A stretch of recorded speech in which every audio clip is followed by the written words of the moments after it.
एवं लक्ष्मण चरित्र से अभिनय करथिले। तृतीयतः जी इंद्रजितंकर पत्नी होते प्रमीला से सुंदर अभिनय करथिले और तांकर कंठस्वर मध्य बहुत सुंदर थिला। एवं विभीषण चरित्र से अभिनय करथिले विशेषकर आमर जो सुग्रीव चरित्र से अभिनय करथिले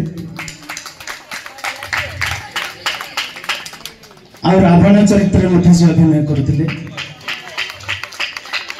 एमानकर अभिनय बहुत उच्च कोटिर थिला एवं यह गोटे स्मृति होकर रहिबो कहीं विगत दिन में जो नाटकटी आम करिथिलु कर्णार्जुन केवल डायट रो झियो माने ही करथिले, गर्ल्स स्टूडेंट माने करथिले।